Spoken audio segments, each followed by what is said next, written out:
धार्मिक नारे तो महिलाएं भी लगा रही थी वहां पर, लेकिन वो कह रहे हैं कि एक समाज को, मतलब एक मुसलमानों को टारगेट किया जा रहा है। देखिए, एक कहानी मुझे याद आती है कि कोई शादी करके 3 भाई जो है वो सोन नदी पार करके जा रहे थे और तीनों को दहेज में बकरी मिला था। तो बड़ी वाली बहू जो है वो बहुत शांत नहीं रहती थी और छोटे वाली बहू शांत रहती थी। तो बड़े भाई ने छोटे भाई से पूछा कि यार ऐसा क्या है, तीनों घर तो एक ही घर से आई हैं, मेरी वाली पत्नी तो बहुत एग्रेसिव है, तुम्हारी वाली। तो बोला तुमको याद नहीं है जब सोन नदी में बकरी पानी के लिए में कर रही थी तो मैंने उसी समय उसको चाकू से काट दिया था।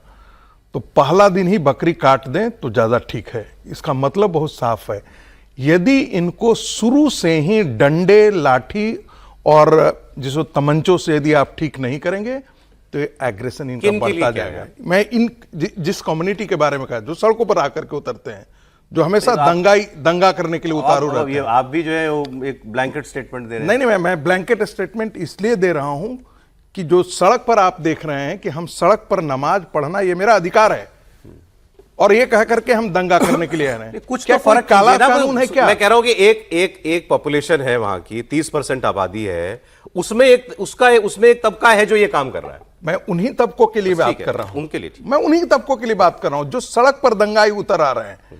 यदि आप उनको शुरू से ही नहीं वैसा ट्रीटमेंट करेंगे, जैसा कि कहा शुरुआत में कहेंगे, कल भी 2-3 दिन पहले भी कहानी कुर्सी में, उनको झन्नाहट उनको महसूस होनी चाहिए। एक्चुअली ये सरकार बदल गई है, ये रेजिस्टेंस तो दंगा करने, ये एक्चुअली रेजिस्टेंस देखिए रेजिस्टेंस है नहीं, रेजिस्टेंट करवाया जा रहा है। अभी तक जैसा वो चाहते थे वैसा चलता था। हाँ, सिंपल है। जैसा मैंने आपको बताया, ये सेम निर्देश जो हैं वो यूपी में है और भी किसी राज्य में होंगे, तो मतलब, लेकिन एक्चुअली यूपी में कभी नहीं देखा ऐसा होता हुआ। नहीं, मैं दोनों ही चीज़ों से सहमत नहीं हूँ, मतलब कि दोनों फैसले ठीक ही है।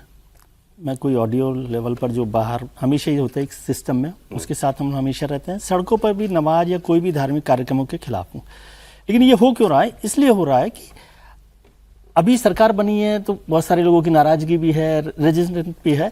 यदि ये काम 6 महीने बाद होता मान लीजिए, तो मुझे लगता है कि इतना अभी एक टेंशन रहता है। इलेक्शन खत्म होते ही सोसाइटीज़ में खासतौर से जो लोग हार गए हैं या जिनको मौका नहीं मिला, उनका एक नाराजगी होती है और उसको थोड़ा सा शांत करके, थोड़ा सा बातचीत करके, थोड़ा रास्ता निकाल के यदि किया जाए तो मेरे ख्याल से ठीक हो सकता है। इसको कोई इस तरह से देखना कि कुछ बहुत बड़ा आतंक का अभी आते ही नहीं करना था, ये आते ही नहीं करना चाहिए। थोड़ा शांति करें, प्रायोरिटीज, सरकार की प्रायोरिटीज पर ध्यान रखना चाहिए। सरकार को प्रायोरिटी क्या, जो हम लोग बार बार कह रहे हैं कि सरकार की प्रायोरिटी बंगाल को बदलने, बंगाल की तस्वीर बदलने, इंडस्ट्रियलाइजेशन और उस पर काम करे जिसके लिए ये सरकार आई है।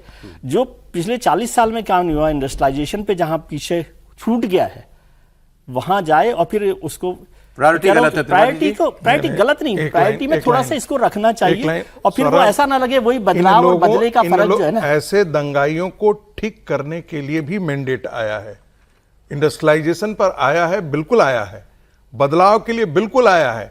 इन्हीं दंगाइयों के दहशत से तो हिंदू लोग वोट करने नहीं जाते थे, कलकत्ता में नहीं करने जाते थे। पाल्दा को कोई दूर की कंस्टिट्यूएंसी है क्या? दमदम कोई दूर की कंस्टिट्यूएंसी होती थी क्या?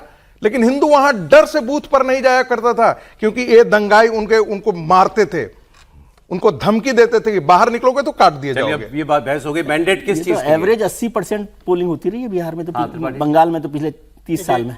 मैंडेट तो हर जगह का एक ही होता है कि जो जनता है उसके जीवन में सुख सुविधा रहे, जीवन स्तर बेहतर रहे। अब ये एक छोटा सा शब्द है, इसको करने के लिए क्या क्या करना पड़ता है तो फिर मैंडेट अलग अलग हो जाता है। क्योंकि संदर्भ समझें तो पश्चिम बंगाल में पिछले लगभग 5 दशक में उद्योग लगे नहीं है, सिर्फ उखड़ कर भागे हैं। इसको एक संदर्भ में समझिए। लगभग कुछ संख्या 7 बताते हैं, कुछ 10 बताते हैं, कुछ 8 बताते हैं, लेकिन मान लीजिए 5 से 10 हजार के बीच में ठीक ठाक उद्योग छोड़कर चले गए। बिड़ला जैसा समूह वहां से अपना बोरिया बिस्तर समेट के चला गया। बड़े बड़े समूह जिसमें गोयनकाज भी शामिल हैं, दूसरे शामिल हैं, उनका अब नहीं मिलता है। बड़े बड़े जिनके मुख्यालय हुआ करते थे, जो बड़े लोग कलकत्ता रहते थे भद्रलोक की तरह, वो नहीं रह गए। वो या तो मुंबई रहते हैं या वो चले आए हैं कहीं, आपको गुड़गांव या फिर नोएडा, दिल्ली में मिलेंगे। इसके बीच में ये सब हुआ क्यों? क्योंकि ऐसे दंगाई सड़कों पर पुलिस की छूट के साथ बड़े मजे से रहते थे। किसी की हिम्मत नहीं थी कि उद्योग लगाए और इनको कमीशन न दे। जब ये सब आप कहते हैं तो सबसे पहली प्राथमिकता कानून व्यवस्था को दुरुस्त करने की है। मैंडेट जनता ने उसी के लिए दिया है जो उसके मन में भय है। भय, भरोसा। तो भय से भरोसे का जो है उसके लिए खत्म करना पड़ेगा। दोबारा कोई ऐसे सड़कों पर दंगा करता हुआ न दिखे। जब ये हो जाएगा तब उद्योग आएंगे, तब रोजगार लगेगा, तब दूसरा वाला काम सही हो पाएगा।